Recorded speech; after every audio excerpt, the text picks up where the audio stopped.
What does one say to an ancient Nephilim ghost? I suppose you start with... I can tell you I don't have money, but what I do have are a very particular set of skills. Hello, my friend. Stay a while and listen.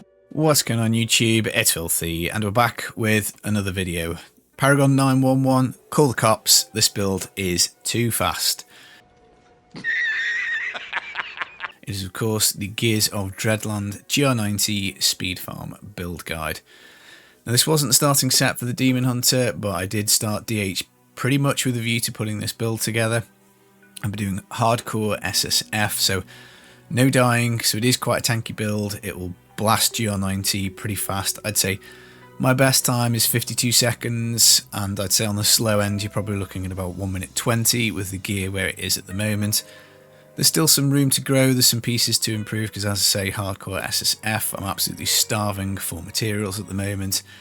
Just can't get enough of them, but this is quite an easy build to set up, and to be honest, even when we were like Paragon 650, we were still battering 90 fairly consistently. We're just getting that time down a little bit on average, and I think as I improve the build, if I continue to do so, put some more augments on it, I think just that average time might come down a little bit. Now, this isn't the only way to run the Gears of Dreadland's Demon Hunter. There are a few options, but for the hardcore SSF, this is the way that I'm going. So let's jump in and take a look. In the background, I've got some random 90s that I've done. Some of them are fast, like about a minute. Some of them are slower. I want to kind of give it not just Festering Woods with amazing pylon spawns, but all kind of maps, which, as I say, gives you this kind of like, I'd say average of about 1 minute 15. Gears of Dreadlands, the bonuses, I don't really think there's much point me reading these. You can probably read yourself. The idea is that you left click, you build up your momentum stacks. They will give you move speed and damage. They decay really slowly now, which is kind of nice because you don't have to click left click so often. But because we're taking focus and restraint, you need to activate this every 3 seconds anyway. So ultimately, it's a good change the way they've changed the mechanic of the set, but ultimately you're still having to click every few seconds because you want to keep your focus and restraint up, because it's like 50% multiplied by another 50% damage. We're taking 5 pieces of the Gears of Dreadlands. You're going to have to replace your trousers with the depth diggers, and the reason for this is because we're going to take the Guardian set, we're going to take the braces, we're going to take the belt. You don't really want to take the helm for the Guardians because it's really difficult to roll. I suppose theoretically this season maybe it's an advantage because it does actually default with move speed, so that's something I hadn't thought about when setting this up. But I've already orged this helm, so I'm probably not going to go back and do that. It would also necessitate getting a perfect Hunter's Wrath if you were to put that on the character, and put the depth diggers in the cube as an example. So realistically, that's a bit of a like, do you want a bit more move speed, or do you want the perfect roll on the Hunter's Wrath in the cube? They're your kind of options, I guess. Now, obviously, the Guardian set is craftable. The reason it is so good is because it gives us this doubling of base strength, dexterity, int, and also vitality, and some damage reduction. So it adds big damage, and it also adds big damage reduction for us. You're going to have to do a lot of the season theme, aim for those goblin packs to get materials to craft this, or do some solo bounties, because it is quite hard. Whilst it's easy to craft stuff, because you can craft loads of copies all at once, it's kind of hard to get one with like really good stats that can, you know, drop as ancient and be augmented. Like, I've made 50 pairs of braces easily at this point, and these are the best ones that I've got so far, so something to improve. We're going to put the Series Satchel in the cube. Again, this gives us the max 600% modifier on Hungering Arrow. We can only pierce 4 times with the Hungering Arrow, so I haven't bothered going area damage on anything. Maybe that would improve the runs, but at the moment I've got a Dawn. It's primal. I've used the recipe in the cube to craft one. Cooldown for perma uptime on Vengeance, you need a perfect Dawn roll of 65, and then you need about 38-39% cooldown. So I'm kind of there. I could probably do putting a few more Paragon points into the cooldown just for it to be a little bit more manageable for 100% uptime, but that's something I've been too lazy to bother doing. Other weapon is a Fortress Ballista. When we attack, this gives us a shield up to 30% of our max life. That synergizes really well with the Guardian set because it is pumping up our vitality, which gives us an okay life pool. And what that will do is it will allow us to keep up more uptime on Squirt's necklace, which is double damage provided we haven't taken any.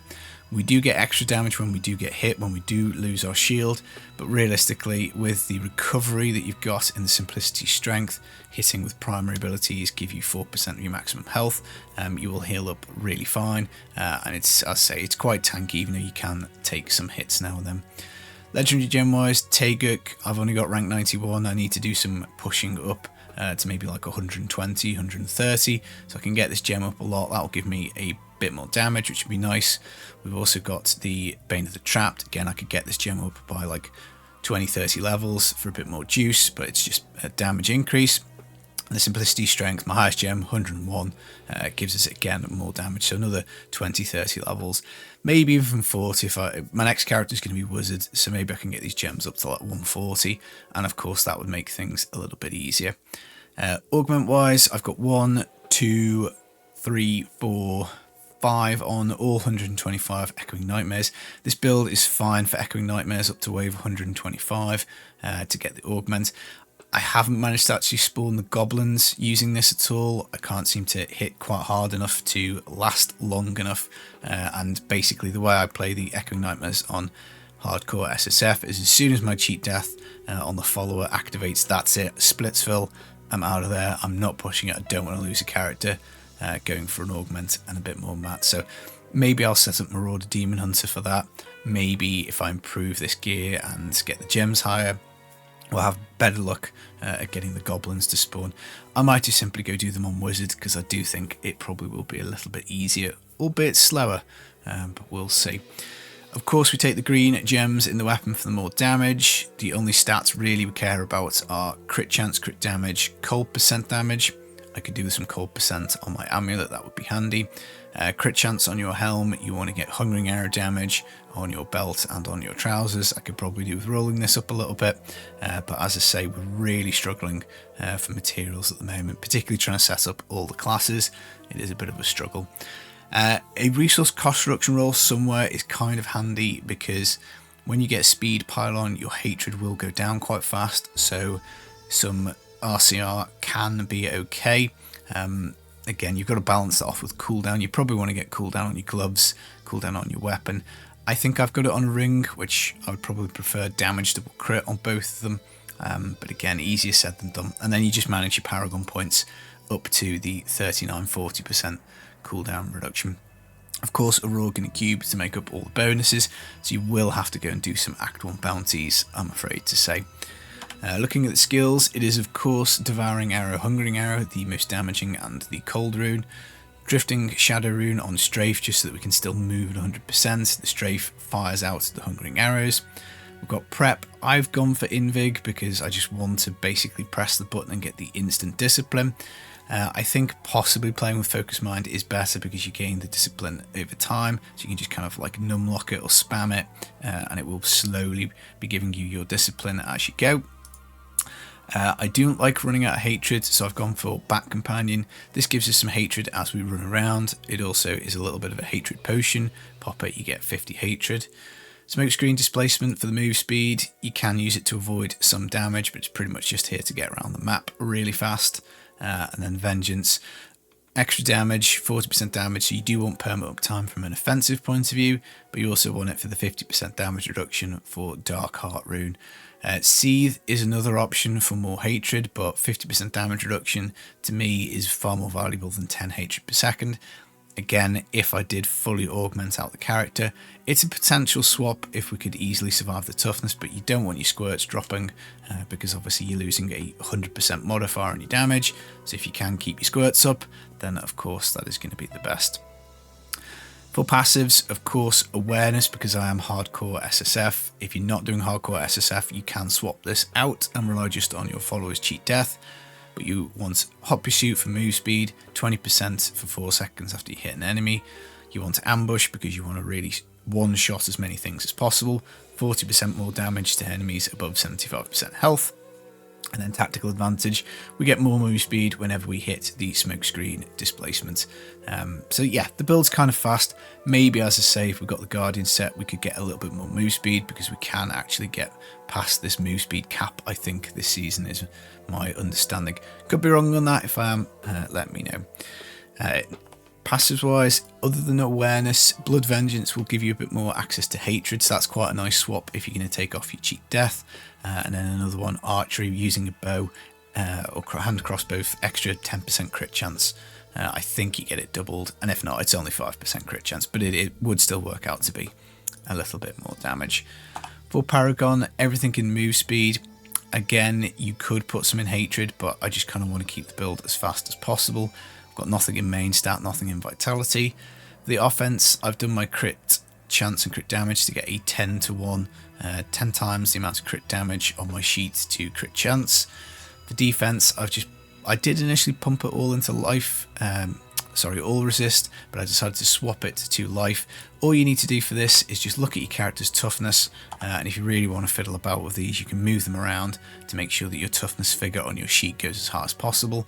It seemed a decent-ish split to do 100 in life and 100 in all res, and that gave me like an extra, I think 7 or 8% toughness over putting it in all resist. I haven't picked any area damage, and the reason is because I just want my pickup radius as big as possible. That makes the runs faster. It means I can stay away from explosions a bit more. And obviously, with not having the Altar of Rights this season, the pickup radius is essential, and I do miss it.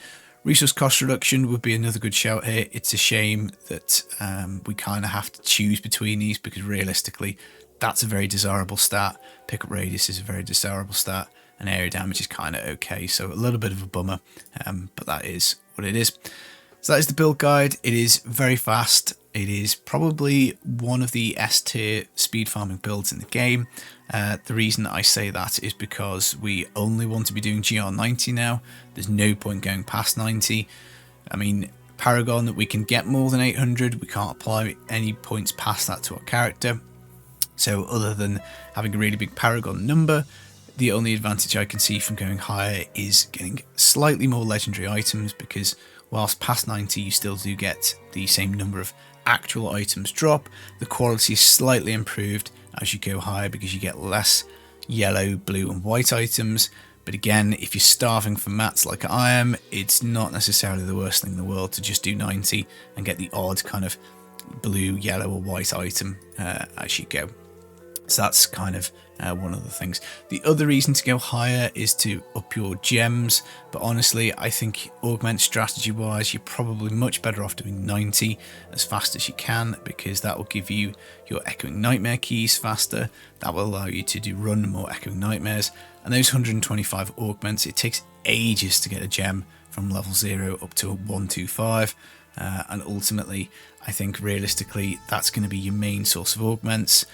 Even if you're going to push all the sets and you want as many augments as possible, I still think like a really solid GR90 build is going to form the backbone of all of your gems, gem ups, because you can take them all to 81 and then you can hop on something a little bit more powerful. I mean, don't get me wrong, the Gears of Dreadlands will go all the way up to like 120, 130, so you can slowly get your gems up, but ultimately it seems like one of the limiting factors for this season is Forgotten Souls. Because of the season theme, we get so many bounty mats. I just don't have the Forgotten Souls to use them at the moment, so I do need items quickly. I need Forgotten Souls, and doing GR90 is a decent way of doing that. And as I say, it also gets me those Echoing Nightmare keys for augmentation. So that's kind of the theory. Right, that is the whistle stop tour of the Gears of Dreadlands Demon Hunter. Still very powerful. This is definitely not one of the builds that Blizzard need to touch when they come to rebalance the game next season.